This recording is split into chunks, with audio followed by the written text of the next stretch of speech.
हमने अभी कौन सा श्लोक चैंटिंग किया? गुरु ब्रह्मा गुरु विष्णु गुरु देवो महेश्वर। यानी कि हमारे जो गुरु होते हैं ना, वो हमारे गुरु है, ब्रह्मा है और विष्णु।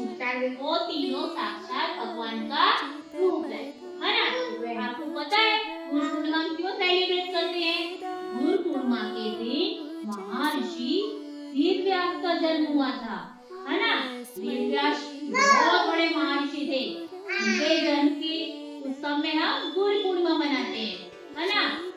और हम गुरु पूर्णिमा को वेदव्यास पूर्णिमा भी बोलते हैं। क्या बोलते हैं? वेदव्यास पूर्णिमा, है ना। वेदव्यास पूर्णिमा पता है आपको? गुरु पूर्णिमा और वेदव्यास पूर्णिमा दोनों एक ही होते हैं। ओके। अब क्या है? हमारा गुरु के बिना हमारे जीवन में गुरु के बिना मार्गदर्शक अधूरा है। गुरु हमारे कौन होते हैं? हमारे जीवन के मार्गदर्शक होते हैं। कौन होते हैं? जैसे कि आपके पापा मम्मी है ना।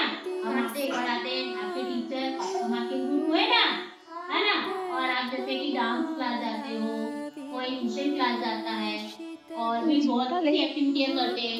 वो सब कौन होते हैं जो आपको सिखाते हैं? वो आपके गुरु होते हैं। कौन होते हैं? गुरु होते हैं। गुरु के बिना हमारे जीवन में गुरु हमारे जीवन के मार्गदर्शक होते हैं। गुरु हमें ज्ञान, सम्मान और जीवन में सही रास्ते पर चलना सिखाते हैं, है ना। फिर हमारे माता पिता कौन होते हैं? प्रथम गुरु होते हैं। कौन होते हैं? प्रथम गुरु होते हैं। फिर हमारे जो हमको टीचर होते हैं, हमारे विद्यालय में हमारे टीचर है, खुशबू मैम है, मिताली मैम है, वैदेही मैम है, किंजल मैम है। आपको शिक्षा देते हैं ना, वो क्या करते हैं? आपके उज्जवल भविष्य को बनाते हैं। क्या करते हैं? आपके उज्जवल भविष्य को बनाते हैं ना। आपको लिखना पढ़ना अच्छा से सिखाते हैं ना। वो क्या करते हैं? आपके उज्जवल भविष्य को बनाते हैं। हमारे जीवन में गुरु के बिना शिक्षा प्राप्त हो सकती है हमको? हम गुरु के बिना शिक्षा प्राप्त कर सकते हैं? नहीं, हम गुरु के बिना शिक्षा प्राप्त नहीं कर सकते, है ना। और हमें गुरु का क्या करना चाहिए?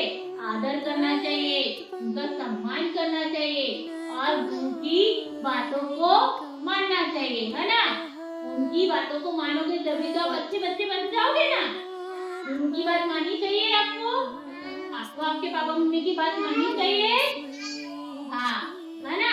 अब मैं आपको एक छोटी सी स्टोरी सुनाऊंगी। ओके। एक बहुत बड़ा अच्छा सा आश्रम था, है ना। उसमें एक महर्षि द्रोणाचार्य रहते थे। कौरव और पांडवों को धनुष बाण चलाने की क्या करते थे, धनुष बाण चलाना सिखाते थे। जैसे हम लोग आपको पढ़ना सिखाते हैं, लिखना सिखाते हैं।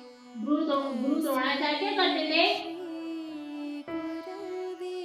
कि है ना, द्रोणाचार्य थे ना, वो क्या कर रहे थे, पांडवों और कौरवों को धनुष बाण चलाना सिखाते थे, है ना। फिर वो कौरव पांडवों को धनुष बाण चलाना सिखाते थे। फिर एक छोटा सा बच्चा एक गांव से आया, एक बच्चा गांव से आया, उसने बोला गुरुजी मुझे आपसे धनुष बाण विद्या सीखनी है। तो गुरुजी ने बोला मैं गांव के छोटे बच्चों को विद्या नहीं सिखाता हूँ। फिर वो निराश हो गया। एकलव्य नाम था उनका, क्या नाम था, एकलव्य। वो निराश हो गए। फिर वो निराश हो गए, वो अपने गांव वापस चले गए। फिर उन्होंने पता है क्या किया, गांव में जाकर वो वाले गुरुजी की एक बहुत सुंदर प्रतिमा बनाई, मट्टी की एक बहुत सुंदर मूर्ति बनाई और एक उनको प्रणाम किया, उनकी पूजा की और एक दृढ़ मतलब एक लक्ष्य अपने मन में एक लक्ष्य रखा कि मुझे बाण चलाना सीखना ही है। उन्होंने अपने मन में एक अच्छा सा अटूट गांठ बांध ली थी कि मुझे आज बाण चलाना सीखना ही है और मैं सीखे ही रहूंगा, चाहे मुझे कोई सिखाए या ना सिखाए। उन्होंने बस उनको मिट्टी की मूर्ति को अपना गुरु बनाया था। फिर उन्होंने आंखों पे पट्टी बांधकर और अपने इशारे से तीर चलाते थे, कभी कौवे पे, कभी पोपट पर, कभी पैरोट पर, कभी डॉग पर। तो सारे एनिमल्स आते थे ना, सबको मारते वो अपना ऐसे शिकार बनाते थे और बाण चलाना वो सीख गए और वो बहुत निपुण हो गए। क्या हो गए, वो बहुत निपुण हो गए, यानी कि बहुत होशियार हो गए, है ना। फिर वो बहुत होशियार हो गए। फिर क्या हुआ, एक बार वो गुरुजी जो उनके थे ना आ रहे थे, तो एकलव्य ने उनको देख लिया और वो गुरुजी ने भी एकलव्य को देख लिया। फिर बोला आप इतने कैसी, ये तो मेरी प्रतिमा है। पहले तो उन्होंने अपनी प्रतिमा देखी, उन्होंने बोला ये तो मेरी प्रतिमा है, तो ये मेरी प्रतिमा यहाँ कहाँ से आई। तो एकलव्य ने बोला गुरुजी मैं वही बच्चा हूँ जिसने आपने मुझे शिक्षा देने के लिए मना किया था। तो एकलव्य बोले हाँ। फिर गुरुजी बोले हाँ आपने मैंने आपको मना किया था, पर आपने ये मेरी प्रतिमा कैसे बनाई। बोले जब आपने मुझे मना किया तो मैंने आपकी एक मूर्ति की प्रतिमा बनाई और अपने मन में एक लक्ष्य बनाया कि मुझे ये प्रतिमा से अपनी बाण तीर चलाना सीखना है और आपको गुरु बनाया। उन्होंने उनको गुरु बना के फिर क्या किया, बाण चलाना सीखा, है ना। तो फिर गुरुजी ने बोला आपने बहुत अच्छा किया, अब मुझे आपसे गुरु दशा में एक चीज चाहिए, मैं कुछ मांगू तो आप मुझे दोगे। तो एकलव्य ने बोला गुरुजी आप जो मुझसे मांगोगे मैं आपको वो दूंगा।